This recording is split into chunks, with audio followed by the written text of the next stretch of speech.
Well, today marks 60 years since the March on Washington. On that day, 60 years ago, Dr. Martin Luther King Jr. led more than 200,000 people in the March on Washington for jobs and freedom. ABC 10's Candace Red spoke to civil rights organizations about honoring the past and shaping the future. And I think this march will go down as one of the greatest, if not the greatest, demonstrations for freedom and human dignity ever held in the United States. About 250,000 people attended the March on Washington for Jobs and Freedom on August 28, 1963.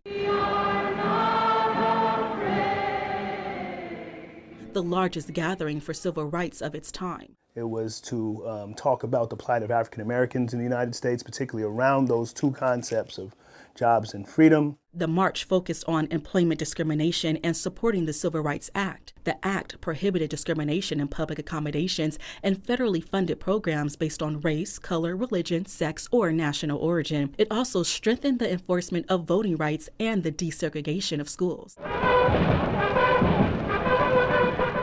In 1963, we hadn't seen the Voting Rights Act, we hadn't seen the Civil Rights Act, which come the following years, and it's largely accredited to the work of the March on Washington. Dr. Martin Luther King Jr. gave his historic I Have a Dream speech at the event. It's those moments when we think about those who are not here and the work that they have done, that it's important to think about what, because you are here, what you have the capability and possibility to do. I would probably welcome every individual in the sound of my voice in the Sacramento area to be intentional about learning about not just about African American culture, but all cultures. The NAACP helped to organize the march. 60 years later, the civil rights organization says it's important to remember the past, but the work is not done.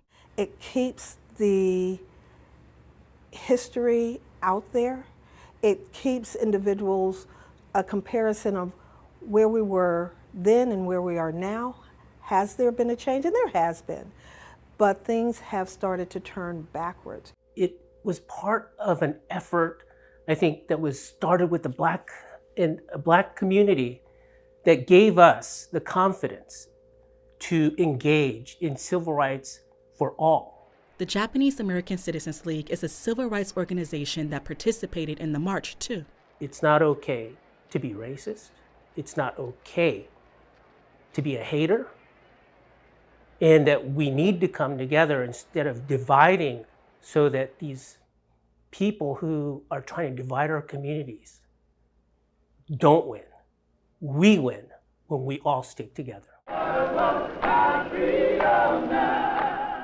So much of what we call Dr. King's dream, which was spoken at that event, has yet to be realized. We see kind of a falling back on a lot of those things, including affirmative action, including Roe v. Wade, including voting rights, things that are really, really, really at the forefront of the civil rights struggle today.